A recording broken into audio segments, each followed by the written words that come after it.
里一族忍び、戦いは生まれるべくして生まれるのか。里か一族か。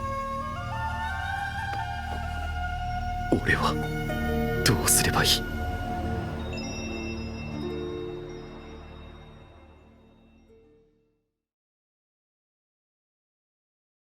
Avant que la vidéo commence les amis, laissez-moi vous parler du nouveau partenaire de la chaîne, Oli. L'été arrive et si vous voulez vous rafraîchir avec une boisson écologique et économique, Oli est fait pour ça. Gardez la pêche grâce à leur gamme de boissons énergisantes à base de caféine cristallisée, plus saine et efficace que celle avec de la taurine, et sirotez tranquillement une boisson rafraîchissante devant les vidéos de votre youtubeur préféré, moi, avec leur gamme d'Ice Tea. Pommes, fruits de la passion, mangue et bien sûr mon préféré et goat incontestable, le sacro-saint Ice Tea pêche. Quelle que soit l'option que vous choisissez, les boissons sont sans sucre et aux arômes naturels, donc pas de panique, vous garderez le summer body que vous avez tous tryhard pour avoir, j'en suis sûr. Mais pourquoi choisir Oli plutôt qu'une autre marque de boisson, me direz-vous? Excellente question fils. Et ben en plus de ses valeurs nutritives et des ingrédients sains dont j'ai déjà parlé, Oli propose sa large gamme de boissons sous forme de pots ou de dosettes à diluer dans de l'eau, idéalement avec quelques glaçons, ce qui réduit d'environ 90% la production de déchets, puisqu'un seul pot représente environ 50 canettes. D'ailleurs, petit fun fact, ils m'ont envoyé un shaker avec le kit de test, et même là c'est vraiment de la qualité vu que maintenant je l'utilise carrément pour ma whey après les entraînements, alors que j'avais claqué mon PEL dans un shaker d'une marque spécialisée dont je tairai le nom bien sûr. En gros, pour moins de 10 balles, vous avez le choix entre 6 coloris pour un shaker que vous pouvez utiliser pour vos boissons Oli et autres joyeusetés. Grâce à mon code CONTRECULTURE5, bénéficiez de 5 € de remise sur les premières commandes, vous pouvez commencer par les packs découvertes, ils sont super complets et ils proposent même les fameux shakers. Et avec le code CONTRECULTURE, vous aurez moins 10% sur toutes les commandes suivantes, je vous mets bien sûr tous les liens en description. Sur ce, merci à Oli et merci à tous ceux qui soutiendront la chaîne via les liens, et je vous laisse avec votre épisode. Bon visionnage.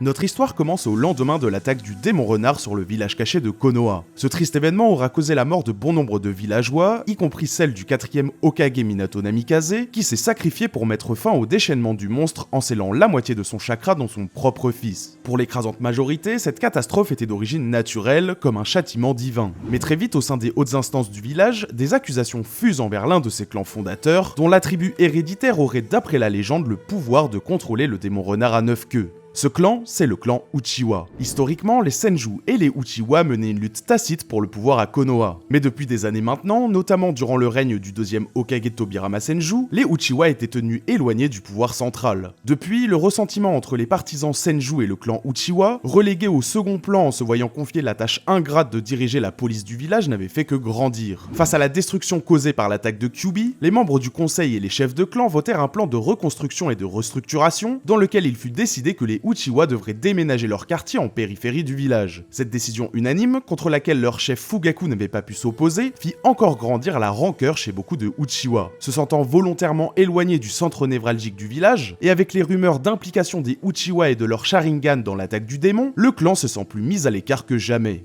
Partagé entre ses convictions personnelles et son devoir d'assurer la pérennité de son clan, Fugaku tente d'abord d'apaiser les tensions entre les siens et le pouvoir central en engageant des négociations. Car oui, Fugaku lui aussi ressentait cette injustice, il l'avait toujours ressenti. Son appartenance au clan Uchiwa lui avait fermé bien des portes, notamment celle du poste de Hokage dont il s'était pourtant permis de rêver dans sa jeunesse. À l'issue de la 3e Grande Guerre Ninja, le Hokage 3e du nom Hiruzen Sarutobi avait été contraint de démissionner en acceptant la reddition d'Iwa sans condition ni dédommagement. Pour le remplacer, c'est Minato Namikaze, l'éclair jaune de Konoha qui avait été choisi, alors que le nom du Sannin légendaire Orochimaru avait également été suggéré. Mais celui de Fugaku, shinobi d'exception dont les exploits durant la guerre lui avaient pourtant donné une notoriété comparable à celle des deux autres candidats, n'avait même pas été mentionné. Il y a donc bien longtemps que le chef des Uchiwa avait compris que son clan était victime de discrimination. Heureusement, Fugaku trouvait du réconfort dans la confiance que lui portait son clan et dans son jeune fils Itachi. Il voyait dans le talent exceptionnel de son aîné un signe que l'avenir des Uchiwa était assuré. Dans l'année qui suivit, les tensions entre Uchiwa et le village restaient palpables, mais le statu quo était maintenu malgré le fait que le dialogue entre Fugaku et les dirigeants soit presque totalement rompu. Cette même année, le jeune Itachi intègre l'Académie Ninja où il bat tous les records de précocité. Maîtrise parfaite du clone d'ombre, du shuriken jutsu et potentiel exceptionnel en taijutsu et genjutsu, il ne faudra pas plus d'1 an à Itachi pour être promu genin. Cette précocité, Itachi la doit bien sûr à son incroyable talent, mais aussi à son travail acharné. Tous les jours, il s'entraîne avec son ami Shisui, un autre prodige du clan Uchiwa un peu plus âgé que lui rencontré un an plus tôt. Les deux jeunes garçons se partagent tout, de leur maîtrise des arts ninja à leurs réflexions sur le monde shinobi, leurs aspirations, leurs doutes. Très vite, Shisui et Itachi deviennent très proches. Et bien sûr, la question de la position difficile de leur clan au sein du village revient souvent. Et là où Itachi, encore très jeune, était partagé, Shisui s'était toujours montré très clair quant à ses positions. Le village est le pilier sur lequel repose la paix et la collaboration entre les clans autrefois ennemis qui l'abritent. Sur le principe, Itachi était d'accord, mais il ne pouvait pas s'empêcher de penser que le soi-disant équilibre du village laissait pour compte les siens. Pour lui, quelles que soient les motivations des dirigeants, rien ne pouvait justifier l'injustice dont les Uchiwa étaient victimes. Tu es très intelligent, Itachi, mais tu es encore jeune. En grandissant, tu comprendras que la protection du village et de ses habitants compte plus que tout, lui avait pourtant dit Shisui, un soir où en rentrant du terrain d'entraînement, Itachi lui avait fait part de ses tiraillements. Les deux jeunes garçons étaient vraiment comme des frères, dont la progression en tant que shinobi attirait les regards. De son côté, Shisui commençait à développer une réputation mondiale et à gagner la confiance des shinobi les plus haut placés de son clan, pendant qu'Itachi avait été repéré par Danzo et Saracine dès sa sortie de l'académie. Le temps passe et Itachi enchaîne les missions faciles avec son équipe. Shisui continue quant à lui de développer ses talents et est rapidement promu Jonin. En parallèle, Orochimaru, ancien candidat au poste de Hokage et shinobi réputé de Konoha, vient de déserter à la surprise générale. Son ancien maître, le troisième Hokage ayant repris ses fonctions à la mort de Minato, a été mis au courant de ses expériences horribles que le Sannin réalisait depuis déjà plusieurs années sur des membres de son propre village. Mais incapable de tuer son ancien élève, il l'avait laissé fuir. Jiraiya, lui aussi membre du trio légendaire, avait bien tenté de le rattraper pour le confronter, mais il fut vaincu et décida de reprendre ses voyages à travers le monde shinobi, quittant donc lui aussi Konoha. De son côté, Fugaku a de plus en plus de mal à contenir la rage qui anime les membres de son clan. Initié par certains de ses lieutenants, un mouvement d'insurrection se met en place et rallie à sa cause de plus en plus de monde. Les revendications des Uchiwa doivent être entendues, et maintenant que le dialogue avec le pouvoir central est rompu, l'idée d'un coup d'état commence à germer au sein du clan. Shisui, en tant que membre estimé du clan et crack absolu, assiste déjà aux réunions stratégiques des Uchiwa, alors qu'Itachi est encore trop jeune pour y participer. Pendant que les adultes se réunissent pour parler de la politique que devrait mener le clan, le jeune Itachi tout juste âgé de 7 ans s'occupe de son petit frère Sasuke. Depuis la naissance de son cadet, Itachi avait toujours aimé passer du temps avec lui. Sa relation avec Sasuke était différente de celle qu'il avait avec Shisui. Il s'était juré de toujours œuvrer pour le bien de son petit frère, et rien n'avait plus d'importance à ses yeux. Les mois passent et l'équipe d'Itachi est désignée pour escorter le seigneur du Pays du Feu pour sa visite annuelle à Konoha, une mission honorifique habituellement confiée à la meilleure équipe de genin du village. Censée être une formalité, la mission tourne au cauchemar lorsque le convoi du daimyo est attaqué par un mystérieux homme masqué qui massacre tous les ninjas sur place avant de prendre la fuite en ressentant l'arrivée d'une unité de Lanbu menée par Kakashi attaquée et épargnant au passage Itachi car percevant son immense potentiel. Cette expérience traumatisante eut un effet bien particulier sur Itachi. En voyant ses jeunes coéquipiers tués de sang-froid, la tristesse et la frustration de n'avoir rien pu faire qu'il ressentit éveillèrent ses Sharingan. L'éveil du dojutsu d'un Uchiwa est toujours un événement spécial au sein du clan, surtout lorsqu'il a lieu chez un enfant aussi jeune. Fugaku était très fier. Ça y est, son fils pouvait être considéré comme un membre du clan à part entière, et il venait de gagner sa place dans le cercle fermé des participants aux réunions stratégiques du clan. Mais Itachi ne se réjouissait pas pour autant. Au contraire, il était perturbé. À la fois parce que son père semblait être content de cet événement qu'il savait pourtant très traumatisant pour son fils, mais aussi parce que cet homme masqué le tourmentait. Mais Itachi était un jeune garçon solide et il prit sur lui, continuant sa progression fulgurante en tant que shinobi. Après avoir encore battu des records de précocité en passant l'examen Chunin à peine 10 ans, le tout en y participant seul et en se payant même le luxe de battre le record de vitesse de la seconde épreuve, et en obtenant la seconde meilleure note de l'histoire de l'épreuve écrite, Danzo fait des pieds et des mains pour le recruter au sein de la racine. En apprenant ça, Fugaku y voit une parfaite opportunité d'avoir un de ses membres au plus proche du pouvoir central, et il encourage son fils à accepter. Désormais, le plan des Uchiwa est de plus en plus clair. Ils exploiteront les informations récoltées par Itachi à leur avantage pour réaliser une révolution douce, un coup d'état sans effusion de sang. Et le clan est prêt à aller loin. Très loin. L'idée d'envoyer Shisui, connu comme Shisui le Mirage dans le monde entier grâce à sa maîtrise du Shunshin pour kidnapper le vieux Hokage est carrément suggérée. Grâce à sa vitesse, Shisui pourrait prendre par surprise le vieillard et nous l'amener ici. Comme ça, on serait en position de force, s'était écrié Yashiro, l'un des plus fidèles lieutenants de Fugaku, lors de la toute première réunion à laquelle participait Itachi en tant que membre de la racine. En entendant ça, Shisui et Itachi sont choqués, mais Itachi peine à cacher sa réaction, là où Shisui était passé maître en la matière avec les années. Très vite, les membres les plus radicaux du clan commencèrent à douter de l'alignement du fils aîné de leur chef. Partout dans la salle où les Uchiwa étaient assis en rang sur des tatamis, Itachi pouvait entendre des chuchotements. Il bosse pour Danzo, on ne peut pas lui faire confiance. Fugaku lui fait un traitement de faveur parce que c'est son fils. Itachi ne pouvait pas leur reprocher leurs doutes. Lui-même n'était pas sûr du camp dans lequel il jouait réellement. Et malgré sa forte amitié avec Shisui, Itachi ne pouvait pas s'empêcher de ressentir de l'injustice. Des deux, Shisui était clairement l'élément le moins fiable, mais le clan était persuadé du contraire. Il s'en voulait de penser ça de son meilleur ami, qu'il considérait depuis toujours comme son grand frère, mais c'était plus fort que lui. Itachi n'arrivait pas à réprimer cette frustration envers son meilleur et unique ami. À cette frustration s'ajoute en plus de l'incompréhension. Pourquoi était-il mis en porte-à-faux entre le village et son clan? Pourquoi devait-il choisir? Surtout que de son côté, Shisui œuvrait en secret dans l'intérêt du village. Depuis peu, il avait approché Hiruzen pour lui demander d'être placé sous ses ordres directs afin d'obtenir la liberté de mouvement nécessaire à la surveillance de son clan, et bien sûr, Itachi était au courant. Pour la première fois de sa vie, Itachi cachait la vérité à Shisui. Leur relation venait de changer. En parallèle, Danzo continue de faire pression pour ranger Itachi dans son camp. Pour le confronter à la réalité tout en lui témoignant sa confiance, le chef de la racine l'intègre au programme de surveillance du clan Uchiwa. Itachi est choqué en constatant que leur quartier tout entier était en fait sous surveillance vidéo depuis leur aménagement. Ils nous ont vraiment parqués comme des animaux, avait-il pensé en serrant le poing. Mais sa récente expérience lors de la réunion du clan Uchiwa lui avait appris à dissimuler ses émotions, et le jeune shinobi réussit à rester de marbre. Bien sûr, au fond de lui, son sang bouillonnait. Depuis, lorsqu'il n'était pas assigné à des missions d'assassinat ou autre joyeuseté, Itachi passait ses journées à épier et noter les moindres faits et gestes des membres de son clan, y compris ses parents, son petit frère ou encore Izumi, une fille de son clan rencontrée à l'académie et dont il était amoureux. Un soir, à l'issue d'une énième réunion du clan, durant laquelle Fugaku avait eu encore plus de mal que d'habitude à se faire entendre au milieu des cris de révolte des radicaux, Shisui et Itachi se donnent rendez-vous sur leur terrain d'entraînement habituel.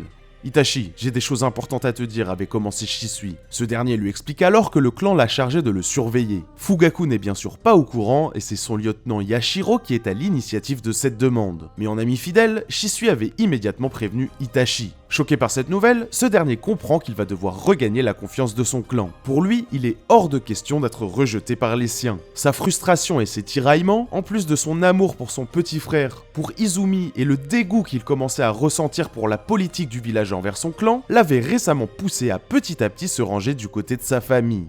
En prenant parti pour le village, Itachi n'aurait concrètement aucune garantie quant à l'avenir de son petit frère. Aucune garantie que des dirigeants véreux comme Danzo ne finiraient pas par trouver un prétexte pour éliminer définitivement son clan. Et avec le plan de coup d'état en préparation, ce prétexte pourrait arriver bien plus tôt que prévu. Les pensées fusent dans la tête d'Itachi, mais ce dernier est rappelé à la réalité par la voix de Shisui. J'ai peut-être une solution pour éviter le soulèvement. En entendant les mots de son ami, Itachi n'arrive pas à cacher sa surprise. Shisui poursuit en expliquant qu'avec sa pupille, il pourrait placer Fugaku sous un genjutsu pour le forcer à s'opposer fermement au coup d'état. Ton père est un leader respecté. S'il prend une position aussi radicale vis-à-vis du coup d'état, peut-être que les membres du clan se plieront à sa volonté. Ça vaut le coup d'essayer, tu ne crois pas, lui demanda Shisui. Itachi connaissait bien la puissance du dojutsu de son ami. Il la lui avait révélé il y a quelque temps déjà, lors d'un combat contre un espion infiltré à Konoha qu'ils avaient été chargés d'éliminer ensemble. Les secrets du Mangekyu Sharingan de Shisui et son Koto Amatsukami, Itachi était familier de tout ça. Mais le problème n'était pas de savoir si son genjutsu marcherait sur son père, mais plutôt de si cette solution serait viable à long terme.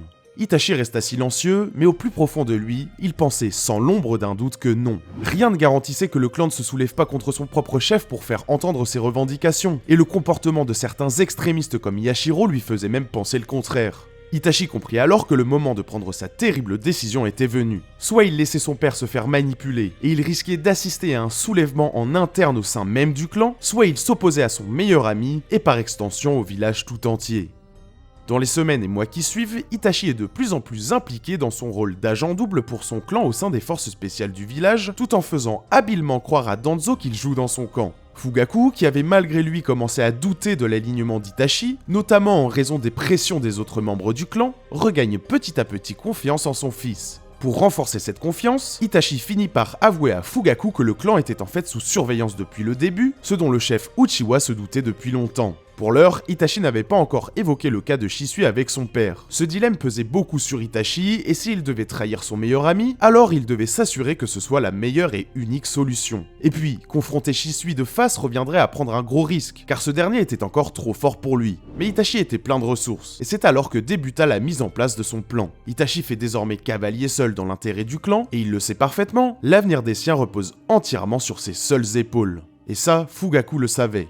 Il l'avait toujours su. Père et fils passèrent donc un accord tacite. Fugaku fera le maximum pour retarder l'échéance du soulèvement, afin de permettre à son fils de mettre en place une stratégie dont il ignorait tout pour le moment, mais en laquelle il avait une totale confiance. On dirait que j'avais raison. Fugaku a l'air de tout faire pour retarder le coup d'état. C'est une excellente nouvelle pour nous, Itachi. Si ton père est déjà réticent à l'idée du soulèvement, ce sera d'autant plus facile pour moi de le placer sous mon contrôle quand il ne parviendra plus à dire non par lui-même, se réjouit Shisui. Itachi savait que son ami n'était pas idiot. Il devait donc jouer le jeu au risque de trahir ses véritables intentions. Qui sait, peut-être qu'au fond, mon père aussi reste un shinobi de Konoha avant tout, répondit Itachi avec son ton froid habituel.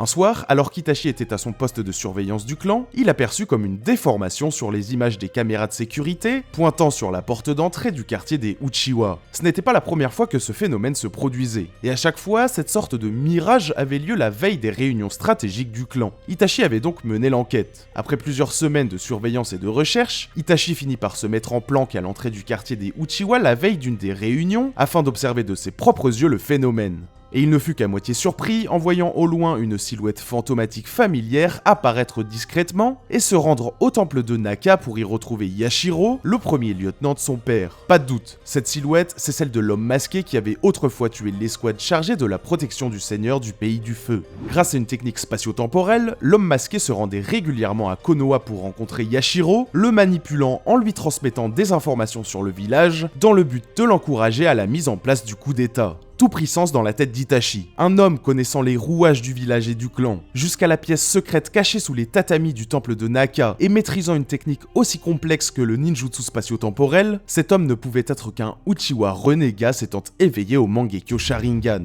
Mais pourquoi œuvrer dans l'ombre avec Yashiro? Quel intérêt pour ce déserteur d'encourager le soulèvement du clan? Pas de doute, cet homme masqué manigance quelque chose, et un coup d'état des Uchiwa servirait ses propres intérêts. Cet homme... Non, je dois me tromper. Serait-il Madara Uchiwa, pensa Itachi en observant au loin Yashiro ressortir seul des sous-sols du temple de Naka. Itachi comprit alors qu'un troisième parti venait de faire son apparition dans la lutte entre son clan et son village. Cela dit, pas de quoi remettre en question sa détermination. Sa décision était prise depuis longtemps déjà. S'il fallait remuer ciel et terre pour mettre fin à l'injustice dont était victime son clan depuis trop longtemps, et pour assurer un avenir à son petit frère, il ne reculera devant rien, pas même le légendaire Madara Uchiwa.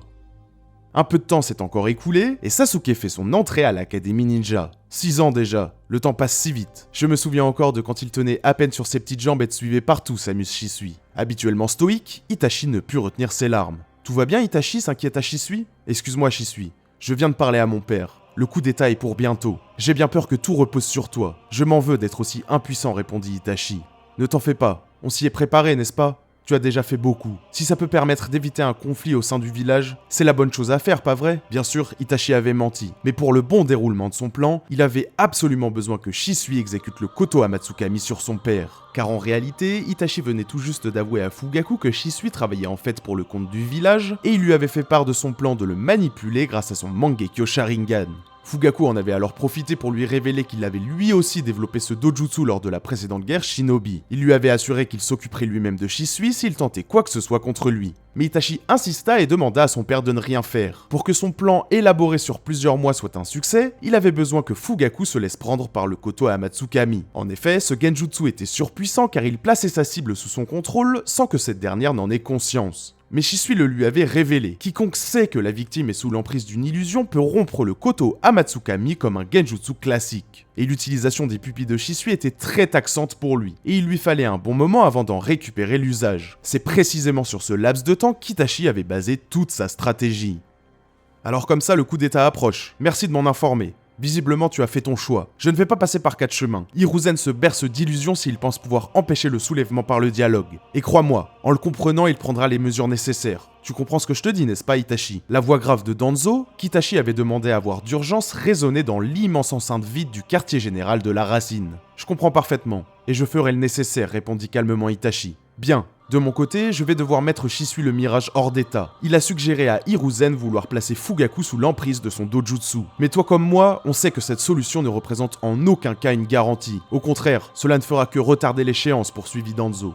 Vous avez raison, mais j'ai une faveur à vous demander. En échange de ma collaboration, je ne vous demanderai qu'une chose. Laissez-moi m'occuper de Shisui moi-même, répondit Itachi. D'abord surpris, Danzo finit par accepter sa requête, une bien maigre compensation au regard du sacrifice demandé à Itachi, celui d'éradiquer son clan tout entier pour éviter le coup d'état. Le jour fatidique était arrivé. Shisui, j'aimerais être à tes côtés lorsque tu placeras mon père sous ton contrôle. On ne sait jamais. Peut-être l'a-t-on sous-estimé. S'il se passait quoi que ce soit, j'aimerais... Shisui l'interrompt aussitôt avec le sourire. Bien sûr, on a commencé ensemble, on finira ensemble. Les deux jeunes Uchiwa avaient donné rendez-vous à Fugaku près du temple de Naka. Le chef du clan l'avait compris, la première phase du plan de son fils était en marche. Une fois au point de rendez-vous, Shisui engage la conversation avec des formalités. Adossé contre la façade du temple les bras croisés, le regard de Fugaku finit par croiser celui de Shisui, qui s'empresse de déployer son Mangekyo Sharingan. Ça y est, Fugaku est prisonnier du Koto Amatsukami. Et alors que Shisui tombe un genou à terre, sa pupille droite laissant couler des larmes de sang, il sent une aura meurtrière derrière lui. Machinalement, Shisui parvient à utiliser son déplacement instantané pour prendre ses distances. Mais Itachi le connaissait par cœur, et il avait anticipé cette réaction. Une pluie de kunai et de shuriken s'abat alors sur Shisui, qui les esquive avant de dégainer la lame qu'il portait sur son dos. Itachi, qu'est-ce que ça veut dire, s'écrie-t-il. Ce dernier reste silencieux et lui fonce dessus. Les deux amis se lancent dans un duel fratricide. Itachi le sait parfaitement. Shisui n'est plus en état d'utiliser le Koto Amatsukami, mais il reste un adversaire surpuissant. Le bruit des impacts de leurs lames résonne, et le combat s'intensifie. Fugaku, qui venait d'être touché par le Koto Amatsukami, assiste au combat déchirant entre les deux prodiges de son clan. Mais les coups de Shisui sont hésitants. Il a du mal à réaliser qu'il est en train de livrer un combat à mort contre celui qu'il considère comme son petit frère. Itachi compose ses mudras et projette une gigantesque boule de feu sur son adversaire. Shisui parvient à l'esquiver, mais Itachi appuie ses mouvements avec son Sharingan et recolle au corps à corps, avant de le repousser avec un puissant coup de poing dans l'estomac faisant cracher du sang à Shisui. Ce dernier est sonné, épuisé par l'utilisation de son Mangekyo et incapable de combattre à fond contre son meilleur ami. Le dos cloué au sol, fixant la pleine lune, son esprit combatif vient de totalement l'abandonner. Pardonne-moi Shisui, mais j'ai fait mon choix, lui dit alors Itachi, en s'approchant doucement de lui, avant de lui enfoncer son propre katana dans la poitrine.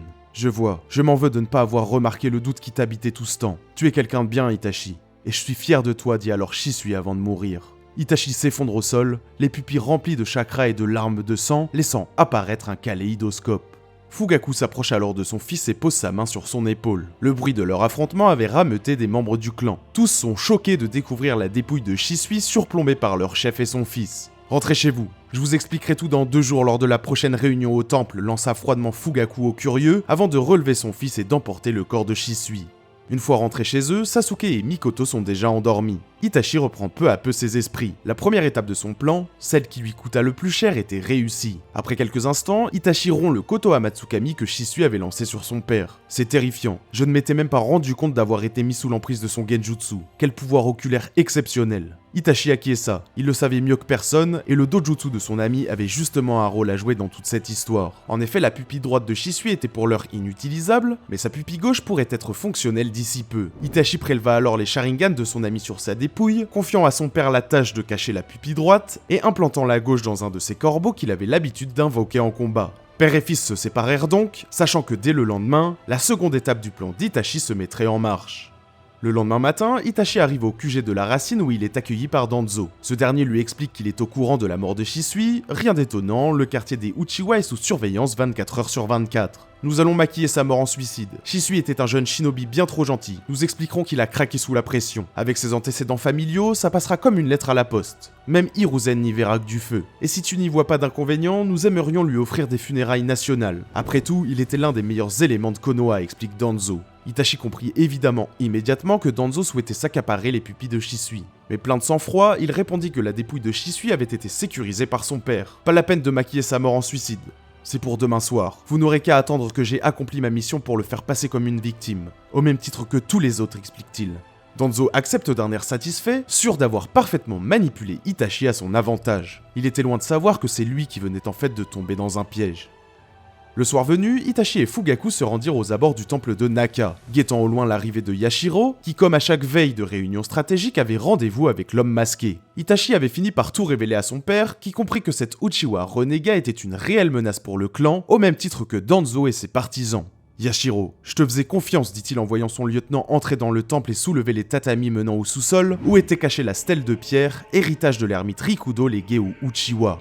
Quelques minutes plus tard, c'est au tour de l'homme masqué de faire son apparition. C'est le moment, père, déclare Itachi d'un ton ferme avant de déployer un de ses corbeaux. L'homme masqué a à peine le temps de passer à travers le 7ème tatami recouvrant le passage secret qu'il ressent une présence. Alors comme ça, tu m'as repéré. Ça ne m'étonne pas d'un shinobi aussi doué que toi, Itachi, déclare l'homme masqué. Vous êtes Madara, n'est-ce pas? Pourquoi œuvrer en faveur du coup d'état, lui répond Itachi. L'homme masqué explique d'un air amusé vouloir l'émancipation du clan, au même titre que tous les Uchiwa. Mais bien sûr, c'est un mensonge, et l'homme masqué souhaite capitaliser sur le coup d'état pour déstabiliser le village et servir son propre plan.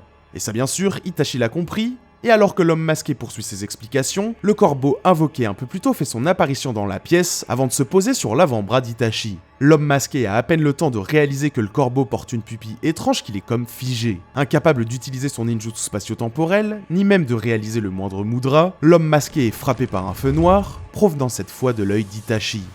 Tu t'étais minutieusement préparé à ce que je vois. Tu es bien mon fils, entendit Itachi alors que Fugaku entre dans la bâtisse centrale du temple. Le chef des Uchiwa soulève le tatami, tandis qu'Itachi s'assoit en tailleur pour regarder le corps de l'homme masqué brûler jusqu'à ce qu'il n'en reste plus rien. Quelques instants plus tard, Fugaku remonte des sous-sols, le corps de Yashiro inerte dans les bras. La deuxième phase du plan est un succès. Le lendemain soir, la dernière réunion préparatoire du coup d'état a lieu. Pour Danzo, c'est ce soir que le clan Uchiwa va disparaître. Il était loin de se douter que cette soirée serait sans doute sa dernière. Les Uchiwa sont tous réunis autour de Fugaku dans la bâtisse centrale du temple de Naka, et les caméras de surveillance de la racine ont été coupées pour permettre à Itachi d'exécuter sa mission. C'est le moment idéal. Assis en tailleur sur les tatamis, les membres du clan sont pendus aux lèvres de leur chef. Nous agirons ce soir. Grâce à Itachi, nous avons pu éliminer les infiltrés au sein du clan. Shisui, Yashiro, je ne pensais jamais vous dire ça, mais ils avaient choisi le mauvais camp. Mais ne vous en faites pas. Le jour de l'émancipation des Uchiwa est arrivé. Fugaku poursuit en expliquant qu'Itachi a rendez-vous dans la nuit avec Danzo et Hiruzen pour leur faire son rapport de mission. Mission consistant bien sûr à tous les éliminer pour empêcher le soulèvement. Les cris fusent dans la salle. Tous sont choqués d'apprendre le sort que leur réservait le pouvoir central, et leur motivation à se rebeller est plus forte que jamais. Nous profiterons qu'Itachi fasse son rapport à Danzo et au Sandaime pour placer nos meilleurs combattants en embuscade. Les autres, enfermez-vous chez vous. Dès demain quand vous sortirez, vous serez libérés de la tyrannie qui a trop longtemps discriminé notre clan, conclut Fugaku sous un tonnerre d'applaudissements. À la nuit tombée, Itachi rejoint comme prévu Hiruzen et Danzo afin de préparer son exfiltration du village. Itachi, as-tu accompli ta mission? Demande immédiatement Danzo. En voyant le regard d'Itachi, Hiruzen comprend tout de suite que les choses ne se sont pas passées comme prévu. Tu n'as pas pu t'y résoudre, n'est-ce pas, dit-il. Danzo lance alors un regard noir à Itachi. Qu'est-ce que ça veut dire? Tu réalises qu'en cas d'échec de ta mission, nous serons contraints d'entrer en guerre civile, j'espère, s'écrie le chef de la racine. Pas besoin d'aller aussi loin. Maître Hokage, j'ai bien peur d'avoir trahi votre confiance. Et je m'en serais voulu si je n'avais pas vu jusqu'où vous étiez prêt à aller pour préserver votre soi-disant équilibre. Même si ça impliquait de tuer des innocents, des femmes, des enfants, répond froidement Itachi alors que le vieux Hiruzen peine à cacher sa honte. Des profondeurs de la forêt jaillissent Fugaku et 20 des membres les plus haut gradés du département de police. Maître Hiruzen, soyez gentil et rendez-vous sans faire d'histoire, déclare Fugaku, alors qu'une lueur rouge illumine le visage de sa silhouette assombrie par la nuit noire. Hiruzen n'a pas le choix. Soit il se rend et laisse le coup d'état des Uchiwa se faire, laissant ainsi le village en proie aux attaques potentielles des nations souhaitant profiter de l'instabilité que ça créerait, soit il prend la responsabilité d'éliminer lui-même la menace. Mes prédécesseurs m'ont confié la protection du village et de ses habitants. Je vous arrêterai ici, déclare Hiruzen en retirant son long manteau de Hokage révélant une armure de combat. Danzo, toujours aussi prévoyant, avait posté une dizaine de membres des forces spéciales en retrait, au cas où Itachi tenterait quoi que ce soit, et visiblement il avait bien fait. Les hommes au visage caché par des masques d'animaux se projettent donc vers les membres du clan Uchiwa, et un combat sanglant s'engage sur les plaines bordant Konoha. Fugaku se précipite en direction du Hokage et lui envoie une puissante attaque Katon que le Sandaime parvient à contrer avec son Suiton, plongeant le champ de bataille dans un immense écran de fumée. Bien sûr, Itachi n'a pas lâché Danzo des yeux, et ce dernier vient de révéler son bras droit, habituellement recouvert par des bandages.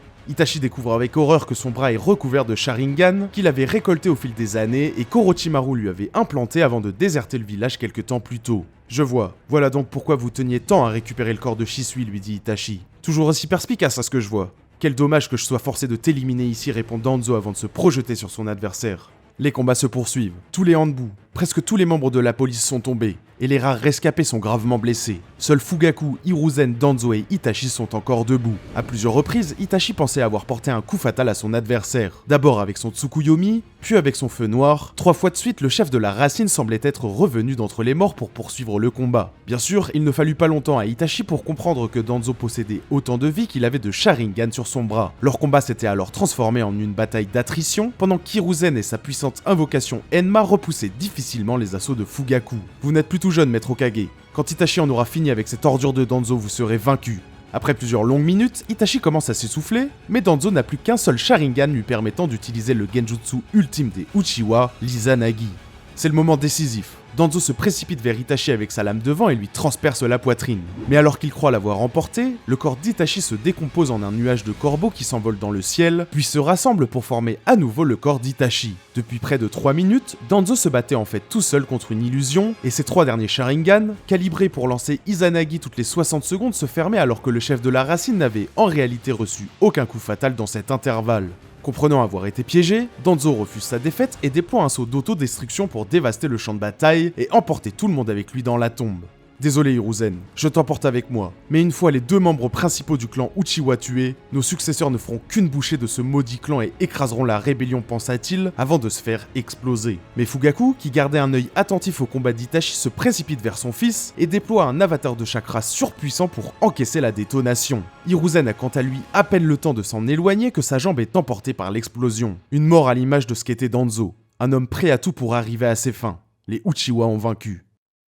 Après la bataille, les équipes de Fugaku arrivent les premiers sur site afin de ramasser leurs morts et emmener Hiruzen au temple de Naka tout en lui administrant les premiers soins. Pas le temps de se reposer pour Fugaku ni Itachi. Avec Hiruzen captif, la dernière phase de leur plan est enclenchée. L'objectif, forcer Hiruzen à nommer Fugaku 5e Hokage. Une fois le chef des Uchiwa à la tête du village, il prendra les mesures nécessaires pour éliminer progressivement de l'intérieur tous les anti-Uchiwa et ainsi assurer une transition douce. En faisant ça, Konoha s'assura de garder un semblant de stabilité pour minimiser les risques d'invasion des autres grands villages ninja pendant la passation de pouvoir. Et ça, Hiruzen l'a bien compris. S'il n'accepte pas les conditions de Fugaku, Konoha entrera dans un état de guerre civile, ce qui laissera le champ libre aux autres grandes nations pour attaquer. Dès le lendemain de sa capture, Hiruzen annonce donc officiellement la nomination de Fugaku au poste de 5e Hokage, sans même l'accord des seigneurs féodaux ni même des membres du conseil.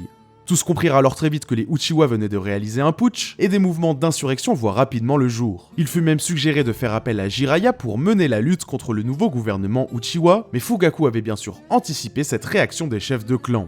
Seule une écrasante minorité soutenait le nouveau Hokage, bien que certains, comme Kakashi Hatake, comprenaient parfaitement ce qui avait motivé ce soulèvement du clan Uchiwa. À l'Académie Ninja, le tout jeune Sasuke est victime d'insultes, de harcèlement, et même les professeurs lui mènent la vie dure. Mais tout ça, les Uchiwa n'étaient pas naïfs, ils l'avaient anticipé. Et avant même d'être officiellement nommé Godaime Hokage, Fugaku avait approché Orochimaru, qui avait rejoint une organisation de mercenaires du nom d'Akatsuki et créé son propre village ninja après avoir déserté. Orochimaru était loin d'être un shinobi digne de confiance, mais son influence et son pouvoir étaient grands, assez pour que le ranger dans son camp dissuade le mouvement d'insurrection d'engager des actions trop frontales contre la nouvelle administration Uchiwa. Et surtout, l'alliance formée avec son tout récent village, le village caché du son, calmerait sûrement les ardeurs des autres villages cachés qui voudraient tenter quoi que ce soit contre Konoha pendant la période de transition. En échange de la collaboration d'Orochimaru et de son village, Fugaku s'était engagé à reconnaître Oto et à en faire son principal partenaire commercial, ainsi qu'à rayer Orochimaru de la liste des criminels enregistrés au Bingo Book pour le laisser agir comme il le souhaite sur son territoire. L'occasion était trop belle et Orochimaru accepta avant de déserter l'Akatsuki. La nouvelle de la prise de poste d'un nouveau Hokage à Konoha et de son alliance avec Oto fait rapidement le tour du monde et arrive finalement aux oreilles de Jiraiya. Ce dernier s'empresse alors de rentrer au village, où après un très long entretien avec Fugaku et Hiruzen, alors toujours prisonniers politiques des Uchiwa, le Sannin réalise qu'il est encore possible d'éviter les effusions de sang. Fugaku n'avait jamais eu l'intention de déclencher une guerre civile. Tout ce qu'il voulait, c'était la mise en place d'un gouvernement plus juste pour son clan. Et après des décennies d'impasse, la seule option restante était devenue la prise de pouvoir par la force. Et en apprenant jusqu'où Danzo avait été prêt à aller pour faire disparaître le clan Uchiwa, Jiraiya eut même de l'empathie. L'influence du Sannin permit donc de faire redescendre un peu la pression au village. Mais les conflits internes ne s'arrêteront pas pour autant, et le travail pour la réhabilitation des Uchiwa aux yeux des villageois était encore long. Plusieurs années se sont écoulées et la situation politique à Konoha s'est un peu apaisée. Tous les dirigeants de l'époque d'Hiruzen ont été évincés du pouvoir et les Uchiwa occupent désormais tous les postes les plus stratégiques du village. Sasuke vient de décrocher son diplôme de l'académie, en même temps que Naruto Uzumaki, le fils du 4e Hokage et hôte du démon renard. Sasuke est immédiatement placé sous les ordres de son grand frère au sein des forces spéciales, répondant directement à leur père, et ce dernier a accepté de laisser Jiraiya s'occuper de la formation de Naruto. Mais la situation n'est calme qu'en surface. En plus des mouvements d'opposition à l'actuel Hokage en interne, d'autres forces extérieures sont à l'œuvre et la menace plane toujours sur Konoha. D'après les informations d'Itachi, les villages d'Iwa et de Kiri auraient fait alliance pour contrebalancer la superpuissance Konoha Oto. En parallèle, et dans le plus grand des secrets, un nouveau leader tyrannique et surpuissant aurait pris la tête du village caché de la pluie, bien décidé à s'accaparer le pouvoir de tous les bijoux répartis entre les différents villages cachés pour mener à bien sa révolution. Un jour, alors que Sasuke Uchiwa se voit confier pour la première fois une mission hors du village en tant que chef d'équipe, ce dernier est séparé du reste de son escouade, tombé dans une embuscade par des shinobi d'Iwa contre qui Konoha menait une guerre froide depuis maintenant plusieurs années depuis la démission d'Hiruzen. C'est dans ce contexte où un rien pourrait déclencher une 4ème grande guerre shinobi que Sasuke, qui vient d'échapper in extremis à la capture, est approché par une étrange créature. Cet humanoïde mi-blanc, mi-noir à la double personnalité semble amical. Depuis leur rencontre, Sasuke et lui se voient régulièrement en secret. Le jeune Uchiwa est encore jeune et influençable, et il souhaite plus que tout devenir un grand shinobi à la hauteur de son père et de son frère. Et la créature, qui se fait appeler Zetsu, s'est engagée à l'y aider. Histoire du monde shinobi, application secrète du chakra, légende sur l'ermite Rikudo en personne, Sasuke est captivé par les récits et le savoir de celui qu'il pense être son ami. Voilà les potos, c'est la fin de cette uchronie, j'espère qu'elle vous a plu. Comme vous voyez, j'ai décidé de laisser une fin très ouverte, vu qu'on s'est quand même pas mal éloigné de l'histoire originale, mais c'est un peu le but de ce type de vidéo, vous me direz. Surtout avec ce Itachi super différent de celui qu'on connaît. D'ailleurs, j'ai grave kiffé écrire un scénario où son point de vue et celui de Shisui entrent en conflit, c'était vraiment un des points forts de l'histoire, je trouve. Et en plus, j'ai mis de côté les plus gros acteurs du manga, comme Naruto bien sûr, mais aussi Nagato ou encore Zetsu que j'ai introduit qu'à la fin. Donc voilà, même si j'ai planté pas mal de graines pour que vous imaginiez vous-même la suite, je pense qu'il y a encore plein de trucs à raconter dans cette histoire alternative, donc faites-vous plaisir et laissez libre cours à votre imagination. Et je me dis même que si vous êtes chaud, vous pourriez imaginer vous-même la suite et me l'envoyer sur Discord ou sur Twitter par exemple pour les plus déter, les liens sont comme d'hab en description. Et si je reçois des scénarios qui sont stylés, je pourrais faire genre une deuxième partie en mode partie 2 faite par les abonnés, en piochant dans vos meilleures idées. Je sais pas ce que vous pensez du concept, mais perso je me dis que ça pourrait être cool et ça changerait un peu du format habituel. Voilà, en tout cas merci à tous ceux qui sont encore là, pensez au petit like, au partage tout ça, et abonnez-vous, c'est vraiment les meilleurs moyens de me donner de la force et vous le savez. Pensez aussi à aller check les produits Oli avec les liens en description. Pour rappel, vous avez 5 € de réduction sur les premières commandes avec mon code CONTRECULTURE5. Sur ce les potes, il me reste plus qu'à vous souhaiter une super journée ou soirée, et à vous dire à plus sur Contre-Culture. Peace.